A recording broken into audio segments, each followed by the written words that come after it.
Hello UPSC aspirant, और कैसे हैं आप सब। उम्मीद है आप सबकी पढ़ाई लिखाई बहुत अच्छी चल रही होगी। आज हम लोग बात करने वाले हैं प्रॉफिट एंड लॉस पे, जो कि हमारा काफ़ी इम्पोर्टेंट सेगमेंट है।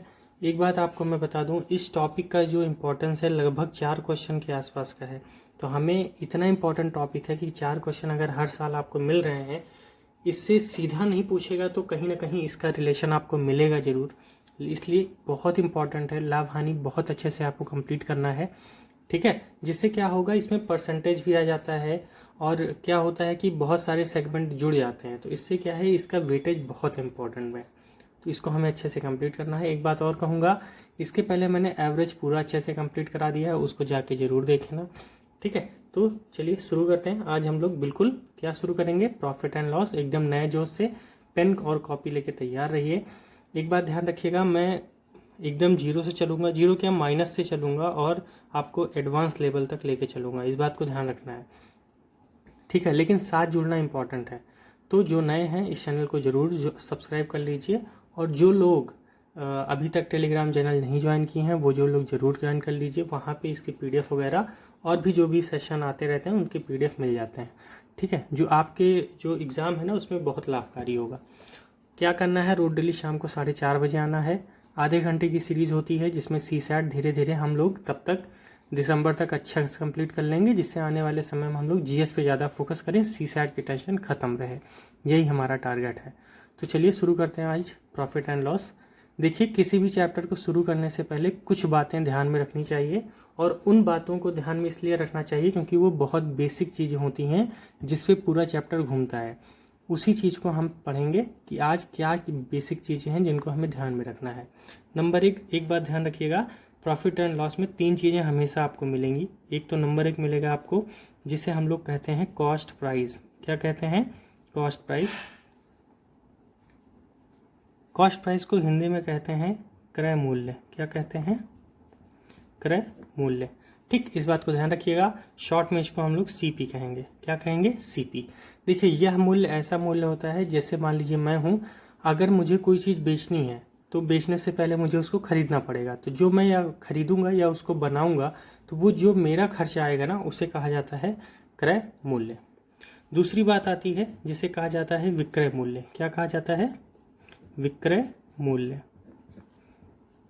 देखिए ये क्या होता है, विक्रय मूल्य को हम लोग सेलिंग प्राइस कहते हैं, शॉर्टकट में हम लोग SP कहेंगे, भूलना नहीं है। पहला क्रय मूल्य, दूसरा विक्रय मूल्य। तीसरी बात क्या ध्यान रखनी है, तीसरी बात ध्यान रखनी है, प्रॉफिट कब होगा और लॉस कब होगा, ठीक है। प्रॉफिट कब होगा और लॉस कब होगा। देखिए एक बात ध्यान रखिएगा, प्रॉफिट कब होगा, जब मेरा जो विक्रय मूल्य है, जितने में मैंने बेचा, वो क्या करे, मेरे CP से ज़्यादा हो जाए। इसका मतलब होगा, जैसे मैंने मान लीजिए 100 रुपये की कोई चीज़ लाई, तो मेरा CP क्या हो गया, 100 रुपये हो गया, ठीक है।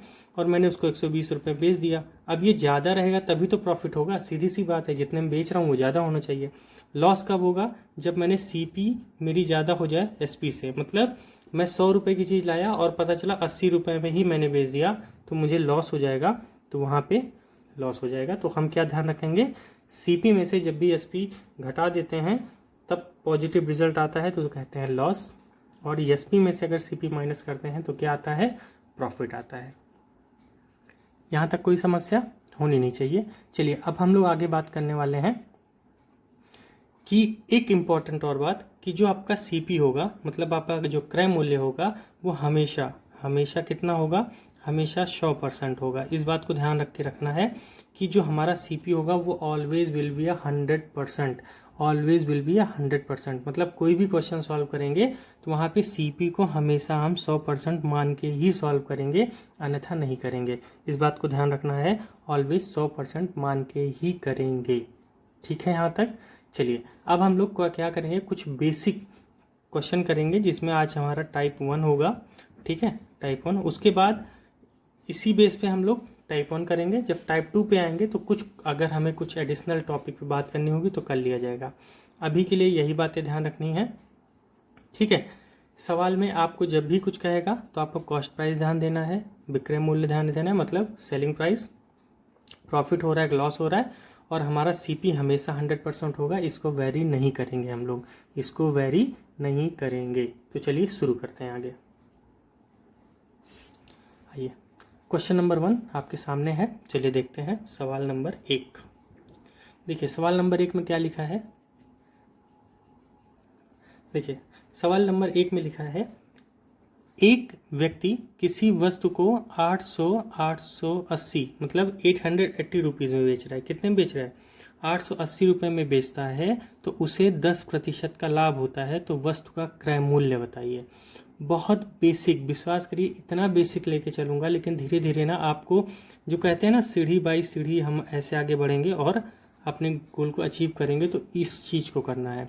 तो प्लीज़ पेशेंस बना के रखिएगा, सॉल्व कीजिए धीरे धीरे, स्टेप टू स्टेप। टाइम बहुत है हमारे पास, हमें बेसिक को मजबूत करना है। तो मैंने क्या बताया, पहला सवाल है कि एक व्यक्ति किसी वस्तु को 880 रुपये में बेचता है तो उसे 10% का लाभ होता है, तो वस्तु की सीपी बताइए, मतलब उसका क्रय मूल्य बताइए। क्या बताइए? सीपी बताइए। अब इसी वस्तु क्वेश्चन को सॉल्व करना है। एक बात हमेशा ध्यान रखिएगा, जब भी ऐसा सवाल आए तो बाई ऑप्शन भी सॉल्व कर सकते हैं। अगर आप बाई ऑप्शन नहीं जाएंगे तो आपको बस एक चीज़ याद रखनी है, ये सभी सवाल में आप यही फॉलो कीजिएगा, स्पीड बनाइएगा। आपको ना बाई ऑप्शन जाना है ना कुछ, आपका उत्तर आपके सामने होगा। जब भी वो कहे लाभ हो रहा है तो 100% में उस परसेंट को जोड़ दीजिएगा, क्योंकि मेरा सीपी कितना है? 100 है। मुझे हमेशा पता है मेरा सीपी क्या है, 100% है। तो लाभ होगा तो सीपी से उतना ज़्यादा होगा, और सवाल में कह रहा है 10% का लाभ होता है, तो मुझे कुल कितना लाभ हुआ होगा?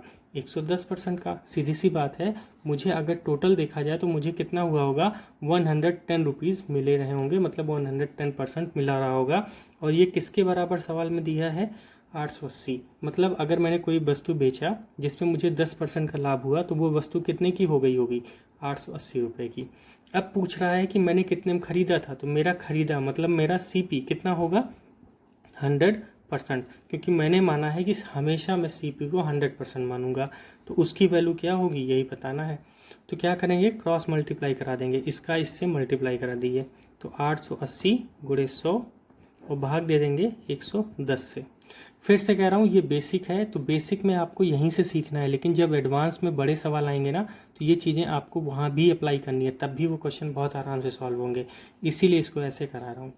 ठीक है, अब आइए इसको डिवाइड कर देते हैं। 0 से 0 कट गया, 11 8 जा 88, तो इसको मल्टीप्लाई कर दीजिए तो ये आ जाएगा 800, जो हमारा ऑप्शन ए करेक्ट है। ऑप्शन ए करेक्ट है। यहाँ तक कोई समस्या? चलिए अब हम लोग बात करते हैं क्वेश्चन नंबर 2 की। देखिए क्वेश्चन नंबर 2 क्या कहता है, एक व्यक्ति किसी वस्तु को 720 रुपये में बेचता है। कितने में बेचता है? 720 रुपये में बेचता है, उसे 10% का हानि होती है, तो सीपी बताइए। सीपी पूछ रहा है, सीपी मतलब 100% पूछ रहा है मेरा, है ना। और मुझे लॉस हो गया है, कितने का लॉस हो गया है? 10% का। अच्छा ये बताइए, जब आपको 10% का लॉस होगा तो मतलब आपने उसको चीज़ को कितने में बेच दिया? 90% में बेच दिया। और 90% में बेचा कितने में? 720 में। यही तो सवाल कह रहा है। और मुझे पहुंचना कितने पे है? मतलब मुझे पहुंचना है 100 पे। सीधी सी बात है, मेरा सीपी 100 है तो मुझे 100 पे पहुंचना है। 100 पे पहुंचना है तो मतलब क्या होगा, यही निकालना है। हमेशा क्या करेंगे? Cross multiply. तो 720, ये नीचे वाला इसको मल्टीप्लाई कर दीजिए 100 से, और जो बच रहा है उससे डिवाइड कर दीजिए। इतना बेसिक सा है। क्या करेंगे? 0 से 0 कट गया, और 9 8 जा क्या होता है? 72। कितना हो जाएगा? 80 गुणे 10 बराबर 800। यहाँ भी आ गया, और हमारा option C is correct. Option C is correct. मुझे नहीं लगता किसी को समस्या हुई होगी, बहुत ही बेसिक सी बात है। हमेशा ध्यान रखिएगा, अगर प्रॉफिट होगा तो प्लस कर देंगे, और माइनस हानि होगी तो माइनस करके वैल्यू लिखेंगे, और जितने पे जाना है वो लिखेंगे, और क्रॉस मल्टीप्लाई करके उत्तर निकाल लेंगे। हमेशा यही करेंगे, ध्यान रखिएगा, कभी क्वेश्चन आपका गलत नहीं होगा, और ना ही बाई ऑप्शन जाने की जरूरत पड़ेगी। ठीक है, देखिए बहुत आसान क्वेश्चन होता है तब बाई ऑप्शन से सॉल्व होता है, नहीं तो प्रॉब्लम होती है। चलिए अगला क्वेश्चन करते हैं, क्वेश्चन नंबर 3। देखिए क्वेश्चन नंबर 3 पढ़िए क्या लिखा है। एक दुकानदार किसी वस्तु को 638 रुपये में बेचता है तो उसे 10% का लाभ होता है, तो सीपी बताइए। एकदम बेसिक सा सवाल है, आपको मैं 30 सेकंड दे रहा हूँ, 30 सेकंड दे रहा हूँ, इसको करके मुझे बताइए। ठीक है, 30 सेकंड। चलिए आपका समय शुरू होता है अब।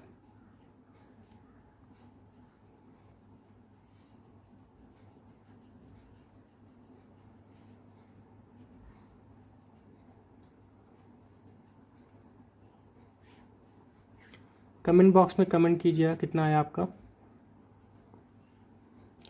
चलिए, उम्मीद है 10 सेकंड्स और बचे हैं।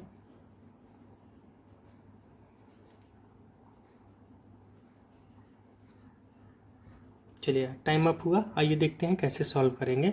उम्मीद है आप सब लगा लिए होंगे। देखिए, सवाल में क्या है, वह 10% का लाभ होता है। 10% का जब भी लाभ होगा तो हम 110 पे चले जाएंगे, और 110 की वैल्यू क्या दे रखी है, 368। ये क्वेश्चन में दे रखी है। ठीक है, मतलब क्वेश्चन में 638 रुपये 638 रुपीज़ दे रखा है, और ये 10% वैल्यू है। तो मुझे जाना किस पे है, CP पे, तो 100 पे जाना है। तो क्या करेंगे, हमेशा क्रॉस मल्टीप्लाई करेंगे। आइए देखते हैं, 368 मल्टीप्लाइड बाई 100 अपॉन 110। यहाँ तक कोई समस्या, इसको काट दीजिए। 11 5 जा 55, बचा 8, और 11 8 जा 88। कितना आ जाएगा, 580। ठीक है, 10 से गुणा होगा तो 580 रुपये आ जाएगा। यही हमारा ऑप्शन बी इज करेक्ट। मुझे नहीं लगता आपको समस्या आई होगी, है ना, बहुत इजी सवाल था। चलिए अब अगले क्वेश्चन पे बात करेंगे, क्वेश्चन नंबर 4। देखिए, यहाँ कह रहा है एक आदमी वस्तु को, क्या कह रहा है, एक आदमी वस्तु को 360 रुपये में खरीदता है। मतलब CP दे रखा है, CP कितना है, 360 रुपये। ठीक है, तथा उसे 10% लाभ पर बेचता है, तो उसका विक्रय मूल्य, मतलब इसके बाद वो 10% पे बेचना चाहता है। तो इसका सही सबसे इजी तरीका है, भैया 360 में खरीदो, 10% पे बेचना चाहते हो तो 10/100 कर दो, सीधी सी बात है, काट दीजिए। तो वो 36 रुपये और जोड़ के बेचना चाहता है ना। तो इसको क्या करेंगे हम लोग, जो 360 दे रखा है उसमें 36 जोड़ दीजिए, तो 693। दिस इज योर आंसर, सीधा। क्योंकि मैं अभी बेसिक फाउंडेशन पढ़ा रहा हूँ तो बेसिक क्वेश्चन कर रहे हैं, इतना ही आपको करना है, इससे ज़्यादा करने की ज़रूरत नहीं है। मुझे नहीं लगता कि कोई समस्या आई होगी। देखिए, फिर से बता दे रहा हूँ, इस सवाल में क्या है, एक आदमी है 360 रुपये में कोई चीज़ खरीद रहा है, 10% लाभ पे बेचना है, तो उसका विक्रय मूल्य क्या होगा, यही पूछना है ना। 10% लाभ पे बेच रहे हो और 360 में खरीद के लाए हो, 10% निकाल दो, मतलब 36 रुपये आ गया। अब 360 में 36 जोड़ दो तो 396 में तुम्हें बेचना है, सीधी सी बात। अगला सवाल आता है क्वेश्चन नंबर 5। देखिए, क्वेश्चन नंबर 5, ठीक, देखिए ध्यान से पढ़िए। क्या लिखा है, मनीष द्वारा 500 रुपये की वस्तु को 600 रुपये में बेची गई। किसके द्वारा, मनीष के द्वारा एक वस्तु है जो 500 रुपये की है, हमने कितने में बेचा, 600 रुपये में बेचा। अब मुझे ये बताइए, अगर कोई वस्तु 500 रुपये से 600 रुपये में बेची गई तो उस पर कितना प्रतिशत का लाभ हुआ, यही निकालना है आपको। एक बात ध्यान रखिएगा, जब भी परसेंटेज निकालनी हो तो हम क्या लिखेंगे, चाहे हमारा लाभ हो या चाहे हमारी हानि हो, है ना, उसके नीचे क्या लिखेंगे, CP। हमेशा CP पे निकलेगा। किस पे निकलेगा, CP पे, और मल्टीप्लाई कर देंगे 100 से। ये हमारा परसेंटेज निकालने का तरीका है। क्या निकालने का, परसेंटेज निकालने का, इस बात को ध्यान रखना। अब मुझे ये बताइए, मनीष ने क्या किया, कोई चीज़ 500 की खरीदी है, बेचा कितने में, 600 में, तो उसको लाभ कितने का हुआ होगा, बोलिए ना, 100 रुपये का ही तो हुआ होगा। अगर मैं कोई चीज़ 500 रुपये की खरीद के लाया और 600 रुपये में मैंने बेच दिया, तो मुझे लाभ कितने का हुआ, सिर्फ 100 रुपये का। अब मैं क्या करूँगा, ऊपर लिखूंगा 100 रुपये और नीचे लिख दूंगा CP कितना है, 500, जो मैंने खरीद के लाया था, क्योंकि मेरा प्राइस वही है, और गुणा कर देंगे 100 से, 2 जीरो कट गए, कितना आ गया, सीधी सी बात है ना। मुझे परसेंटेज निकालना है तो कितना आ जाएगा, ये इतना कट गया, इसको काट दीजिए, ये आ गया 20। दिस इज योर परसेंटेज, ठीक, 20% योर आंसर। और ये ऑप्शन कौन सा दे रहा है, ऑप्शन C, ये हमारा ऑप्शन C इज करेक्ट। ठीक है, मुझे नहीं लगता आपको कहीं से भी कोई समस्या हुई होगी। बहुत ही बेसिक सा हमने किया। टाइप 1 हमारा खत्म होता है। ये 5 क्वेश्चन आपको बार बार रिवाइज कर लेने हैं, ठीक है, जिससे क्या हो, आपका बेसिक फाउंडेशन मजबूत हो जाए। नेक्स्ट सेशन में फिर मिलेंगे। मैं कह रहा हूँ बहुत थोड़ा थोड़ा करेंगे, लगभग 8 सेशन आएंगे इसमें, 15-15, 20-20, 25-25 मिनट के। आपको बस इसी सेशन को बार बार करते जाना है। अंत में कह रहा हूँ, प्रॉफिट लॉस का एक भी PYQ आपसे छूट गया तो कहिएगा, और एक भी क्वेश्चन आपका UPSC में गलत हो गया तो कहिएगा, नहीं होने वाला है, ठीक। लेकिन इतना आपको करना ही करना पड़ेगा। तभी आज से करेंगे आधे घंटे 15 मिनट, क्योंकि मुझे पता है इसमें मेंस की तैयारी आपकी अच्छी चल रही होगी और मेंस पे ही ज़्यादा फोकस करना है। लेकिन 1 घंटे 2 घंटे हम प्रीलिम्स के लिए निकालेंगे, खासकर CSAT के लिए, ठीक है, क्योंकि अंत में GS इतना भारी हो जाता है, CSAT के लिए टाइम नहीं मिलता और गड़बड़ा जाता है मामला। तो चलिए अगले सेशन में फिर से मिलेंगे, तब तक के लिए ऑल द बेस्ट।